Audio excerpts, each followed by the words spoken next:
এই সপ্তাহের মধ্যে বলা হবে, বললাম তো। আপনাদেরকে মনে হয় আমাদের মাননীয় প্রধান নির্বাচন কমিশনার বলেছেন যে এই দ্বিতীয় সপ্তাহে হবে, এই দ্বিতীয় সপ্তাহের মধ্যেই আমরা করবো ইনশাল্লাহ। না, আমরা তো বাড়িয়েছি 7 দিন, 18 তারিখ পর্যন্ত ছিল, এটাকে বাড়িয়ে আমরা 25 তারিখ পর্যন্ত করেছি। আগে এলাকা ভিত্তিক করা ছিল, এটা আমরা পুরো বিশ্বে ওপেন করে দিয়েছি।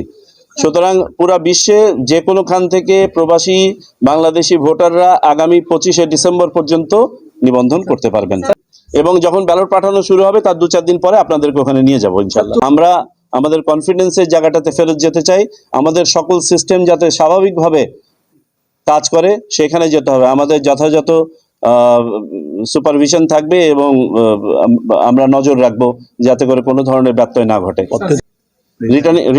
রিটার্নিং কর্মকর্তার ব্যাপারে কোনো আলোচনা আজকে হয় নাই। রিটার্নিং কর্মকর্তা সাধারণত আপনারা জানেন জেলা প্রশাসকরা হয়ে থাকেন, এর বাইরেও আমাদের কিছু প্রস্তাবনা আছে, সেগুলো নিয়ে আমরা আলোচনা করছি, যথাসময়ে জানতে পারবেন।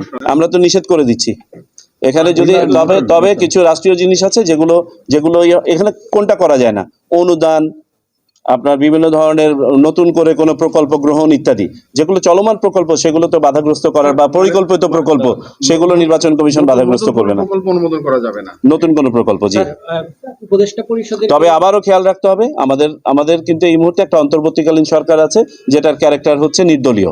সুতরাং এখানে আমাদের নির্বাচন কমিশন তার জুরিসডিকশন ব্যবহার করবে, ডিসক্রিশনারি ব্যবহার করবে, কোনো অবস্থাতে যেন চলমান উন্নয়ন কর্মকাণ্ড প্লাস আপনার পরিকল্পিত উন্নয়ন কর্মকাণ্ড যেন ব্যাহত না হয়। এটা সময় দেখতে পাবেন, এটা সম্ভবত সম্ভব নয়। এই সপ্তাহের মধ্যে বলা হবে, বললাম তো। না, এখন বলা যাচ্ছে না।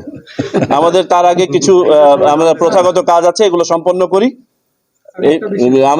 আপনাদেরকে মনে হয় আমাদের মাননীয় প্রধান নির্বাচন কমিশনার বলেছেন যে এই দ্বিতীয় সপ্তাহে হবে, এই দ্বিতীয় সপ্তাহের মধ্যেই আমরা করবো ইনশাল্লাহ। ডিসেম্বরের দ্বিতীয় সপ্তাহ, 8 তারিখ থেকে 15 তারিখ। এটার পক্ষে বিপক্ষে রাজনৈতিক দলগুলোর বক্তব্য আছে, এগুলো রাজনৈতিক বক্তব্য। নির্বাচন কমিশন তার স্বীয় বিবেচনায় যে আগের যে কমিটমেন্ট আছে এবং সরকারের যে পরিকল্পনা আছে সেই অনুযায়ী আমরা এগিয়ে যাচ্ছি। আমরা সবাতে বলি নাই এখনো, আমরা যেদিন তফসিল ঘোষণা করব সেদিন থেকে আমরা কার্যকরী ভূমিকা আপনারা দেখতে পাবেন। তফসিল ঘোষণার পরে অপেক্ষা করেন। আমি তো আজকে বলেই দিলাম, প্রথমত হচ্ছে আমরা 48 ঘন্টা সময় দিব রাজনৈতিক দলগুলোকে সবকিছু সরানোর জন্য। তারপরে যদি না সরান, আচরণবিধির আওতায় যা যা করা দরকার তাই করা হবে। যেখানে আমাদের ব্যাপারটা বোঝার চেষ্টা করেন, আমাদের ফ্লোটা কোনখানে গিয়ে স্লো ডাউন হচ্ছে যেখানে সিলটা দেওয়া হচ্ছে সেইখানে। ওইখানে যেহেতু দুটো ব্যালটকে ম্যানেজ করতে হচ্ছে, কেউ যদি ব্যালটটা পড়ে আবার দেন, বিশেষ করে গণভোটের ব্যালট, তাহলে পারে তো ওই রুমটা যতক্ষণ পর্যন্ত ফাঁকা না হচ্ছে নেক্সট ভোটারটা যেতে পারছেন না। এই জন্য যাতে আরেকজন ভোটারও সাইমালটেনিয়াসলি ভোট দিতে পারেন, আমরা এই জন্য গোপন কক্ষ বাড়ানোর পক্ষে প্রথমে। তারপরেও আমাদের গ্রামাঞ্চলে অনেক প্রতিষ্ঠান আছে যেখানে দুটো ইভেন এই গোপন কক্ষ লাগানোর মতো জায়গা নাই, সেখানে আমাকে হয়তো একটা টেম্পোরারি বুথই করা লাগতে পারে।